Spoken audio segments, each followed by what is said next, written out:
গত ৩রা জুন ব্যারাকপুরের সুকান্ত সদনে অন্নপূর্ণা প্রকল্পের সুবিধে প্রদান অনুষ্ঠানে একটা বিশেষ সম্প্রদায়ের মহিলাদের উদ্দেশ্য করে ভারত মাতা কি জয় বন্দে মাতরম স্লোগান দেবার আর্জি জানিয়েছিলেন ব্যারাকপুরের বিজেপি বিধায়ক কৌস্তব বাগচি। জবাবে ওই মহিলাদের বিড়বিড় করে বলতে শোনা যায়, যদি ঠিক কি কিছুটা বিড়বিড় করে বলতে শোনা যায়, যদিও ঠিক কি বলেছে তা স্পষ্ট নয়। সামাজিক যোগাযোগের মাধ্যমে তার একটা ভিডিও সামনে আসতেই শুরু হয় গুঞ্জন। ওই ঘটনা নিয়ে কৌস্তব বাগচি বলেছেন, বন্দে মাতরম স্লোগান দিতে অসুবিধে হয় আফজল গুরুর মতো লোকেদের, ভারত মাতা কি জয় বলতে অসুবিধে হয় দাউদ ইব্রাহিমের মতো লোকজনদের। আসলে মাদ্রাসায় যেভাবে এদেরকে মগজ ধোলাই করা হয়, বিশেষ করে মুসলিম মহিলাদের যেভাবে অশিক্ষার আলোয় ডুবিয়ে রাখা হয়, সেই কারণেই এই প্রজন্মগুলোর এই অবস্থা। আমি বলবো, নতুন প্রজন্মের মুসলিম বাচ্চাদের মাদ্রাসায় পড়াশোনা না করে ভালো ভালো স্কুলে পড়ানো, তাহলে আধুনিক চিন্তা ভাবনা হবে, মানসিক বিকাশ ঘটবে।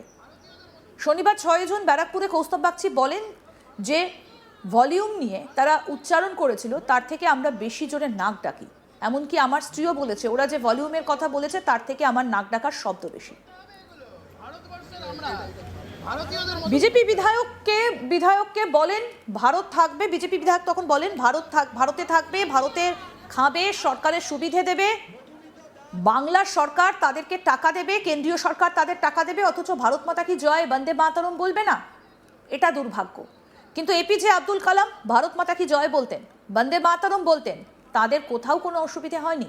তার অভিমত, আমরা যদি মনে করতাম যে ওদেরকে এই স্লোগান না বললে সরকারি সুযোগ সুবিধে দেব না, কেউ কিছু করতে পারবে না, আমরা সেই নীতিতে বিশ্বাসী নই। ওরা আমাদেরকে বলেছিল ভোট দেবে না, আমরা বলেছিলাম দরকার নেই, তাও আমরা ক্ষমতায় এসেছি। হিন্দুদের ঐক্যবদ্ধ হবার ফলেই এই জয়ে, সেটা নিয়ে কোনো সন্দেহ নেই।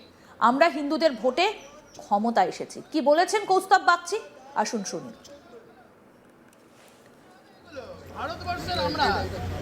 জোরে জোরে নাক ডাকি, মানে যেই ইয়েতে ভলিউমে বলেছিল ওর থেকে, মানে আমি অন্তত, লোকে বলে আমি খুব নাকি জোরে নাক ডাকি না, আমার মাও বলে, আমার স্ত্রীও বলে, কিন্তু পরবর্তীকালে এটা আমার স্ত্রীকে বললো না, এটার থেকে তো নাক ডাকার তোর আওয়াজ বেশি। মানে আপত্তি কি সেটাতে? কি করে বলতে পারবো বলুন? এখন বন্দে মাতারম বলতে, ভারত মাতা কি জয় বলতে যদি কারোর আপত্তি থেকে থাকে, তা তাদেরকে আপনি কি বলবেন? এখন বিজেপি বললেই তো দোষ হয়ে যাবে। যদি আপনি দেশদ্রোহী বলেন, বিজেপি ঠিক করে দেবে? কিন্তু ভারতবর্ষে থাকবে, ভারতবর্ষের খাবে, ভারতবর্ষের পড়বে, ভারতবর্ষের সরকার তাদের টাকা দেবে, বাংলার সরকার তাদের টাকা দেবে, অথচ ভারত মাতা কি জয় তারা বলবেন, বন্দে মাতারাম তারা বলবেন না। দুর্ভাগ্য। আমার মনে হয় এপিজে আব্দুল কালাম সাহেব কিন্তু ভারত মাতা কি জয়ও বলতেন, বন্দে মাতারামও বলতেন, তার কিন্তু কোথাও কোনো অসুবিধা হতো না। আমার মনে হয় পদ্মশ্রী কাজী মাসুম আক্তারেরও বন্দে মাতারাম বলতে বা ভারত মাতা কি জয় বলতে কোনো অসুবিধা হয় না। বন্দে মাতারাম বলতে অসুবিধা হয় ওই আফজাল গুরুর মতন লোকেদের, ভারত মাতা কি জয় বলতে অসুবিধা হয় ওই দাউদ ইব্রাহিমের মতন লোকজনদের। আপনি আশা করি বুঝে গেছেন আমি কি বলতে চাইছি। না বলে তাহলে কি সেক্ষেত্রে প্রকল্পের সুবিধা পাবে না তারা? আমি আপনাদেরকে কি বললাম, তাদের তো টাকা দেওয়া হয়েছে, 3000 টাকা করে দেওয়ার পরে তো বলা হয়েছে। আমরা যদি মনে করতাম, আমি আপনাকে স্পষ্ট তো বলছি যে আমরা ওদেরকে দেবো না, কেউ কিচ্ছু করতে পারতো না। কিন্তু আমরা তো সেই চিন্তা ভাবনায় বিশ্বাসী নই। আমরা সবকা সাথ সবকা বিকাশ সবকা বিশ্বাসে বিশ্বাসী। ওরা আমাদেরকে বলেছিল ভোট দেবে না, আমরা বলেছি দরকার নেই, তাও আমরা ক্ষমতায় এসেছি। মমতা বন্দ্যোপাধ্যায় বলেছিলেন যে একটা কমিউনিটি যদি জোট বাঁধে না, সত্যি একটা কমিউনিটি জোট বেঁধেছে, মানুষ বিপুল ভোটে বিজেপিকে ক্ষমতায় এনেছে। হিন্দুদের ঐক্যবদ্ধ হওয়ার ফলেই আজকে এই জয়, এই নিয়ে তো কোনো সন্দেহ নেই আমাদের। আমরা তো হিন্দুদের ভোটে ক্ষমতায় এসেছি। তা সত্ত্বেও আমরা মুসলমানেদের বলেছি, যারা ইসলাম ধর্মাবলম্বী মানুষজন তাদেরকে বলেছি আতঙ্কিত হওয়ার কোনো কারণ নেই। আমি ওনাদেরকে বললাম কি, আপনারা তো বলেন বিজেপি দেশ থেকে তাড়িয়ে দেবে, তাড়িয়ে দিচ্ছে? বললো না, তাড়িয়ে দিচ্ছে না। তাহলে বন্দে মাতরম ভারত মাতা কি জয় বলতে অসুবিধা কি? খুব আস্তে আস্তে বললেন। আমি জানি না এদের কি মানসিকতা, কি চিন্তা ভাবনা। আসলে আমি একটা কথা বলি, সেটা হচ্ছে এই মাদ্রাসায় যেই ধরনের মগজ ধোলাই এদের করা হয়, বিশেষ করে মুসলিম মহিলাদের যেভাবে অশিক্ষার আলোয় ডুবিয়ে রাখা হয়, তাই এই প্রজন্মগুলোর এই অবস্থা। আমরা চেষ্টা করব বর্তমান যে মুসলমান প্রজন্ম আছে, যেই সমস্ত বাচ্চা বাচ্চা ছেলেমেয়েরা মাদ্রাসায় না পড়াশোনা করে ভালো ভালো স্কুলে পড়াশোনা করুক, তাদেরও মডার্ন চিন্তা ভাবনা হবে, তাদেরও মানসিক বিকাশ ঘটবে। দেখবেন তারা জোরে জোরে চিৎকার করে করে বলবে বন্দে মাতরম, চিৎকার করে করে বলবে ভারত মাতা কি জয়। এদিন কৌস্তব বাগচি অন্নপূর্ণা যোজনার এত পাতার ফর্ম ফিল আপের বিষয়ে বলেন, তৃণমূলের লক্ষ্মী ছেলেরা এতদিন লক্ষ্মীর ভান্ডার পেয়ে এসেছে, এবার আর পুরুষ পাবে না, মহিলারাই টাকাটা পাবেন। যারা এই প্রকল্পের টাকা পাওয়ার যোগ্য তারাই পাবেন। তিনি আরো বলেন, এই লক্ষ্মীর ভান্ডারের আর্থিক দুর্নীতি নিয়েও তদন্ত হবে। কি বলছেন বিজেপি বিধায়ক কৌস্তব বাগচি, শুনবো সেটাও। তাহলে মহিলাদের জন্য কিছুই না, আমাদের সংকল্পপত্র যা ছিল, যে প্রমিস ভারতীয় জনতা পার্টি করেছিল, সংকল্পপত্রে যা যা লেখা ছিল তাই তো অক্ষরে অক্ষরে পালন করা হচ্ছে। তৃণমূল কংগ্রেস বলেছিল বিজেপি ভাঁওতা দিচ্ছে, এ করছে, কথা রাখবে না। মানুষ দেখতে পাচ্ছে বিজেপি কথা রাখছে কিনা।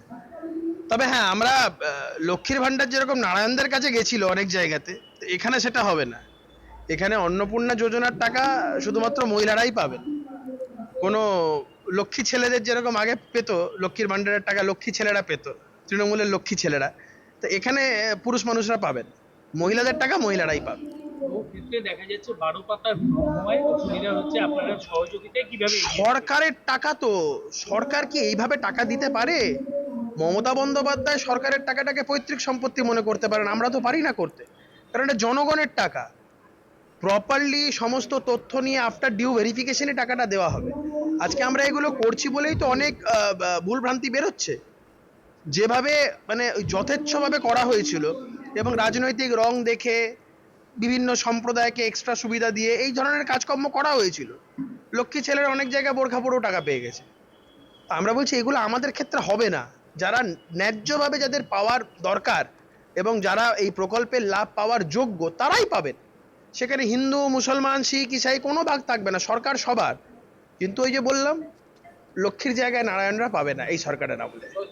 আগে সরকারের সময় বহু ক্ষেত্রে অমিলের আপনারা অভিযোগ করতেন, এরকম কিছু পাচ্ছেন? একদম, এই যে ফিনান্সিয়াল ইরেগুলারিটিস গুলো আছে, এগুলো নিয়ে সব জায়গায় তদন্ত হবে। একটা কমিশন তো গঠন হয়েছে ফিনান্সিয়াল ইরেগুলারিটি নিয়ে, সেখানে রিটায়ার্ড জাস্টিস বিশ্বজিৎ বাসু এবং মেম্বার সেক্রেটারি করা হয়েছে জয়রামন সাহেবকে, আইপিএস।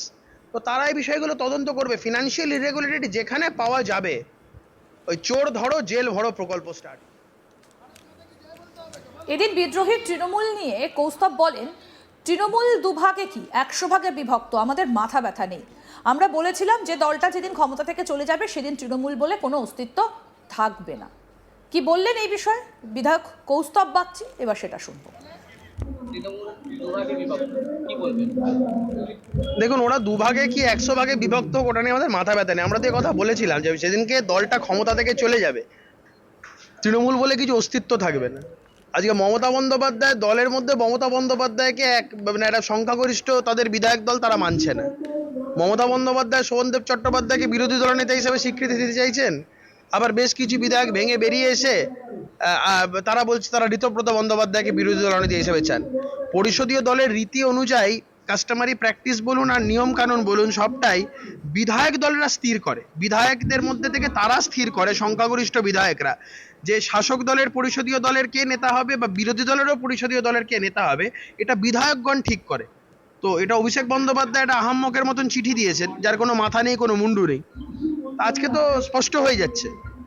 এখন দেখুন, ইয়ে তো সির্ফ ঝাঁকি হ্যায়, আভি বহুত কুছ হোনা বাকি হ্যায়। আরও আপডেট পেতে দেখতে থাকুন আজ তাক বাংলা, সাবস্ক্রাইব করুন।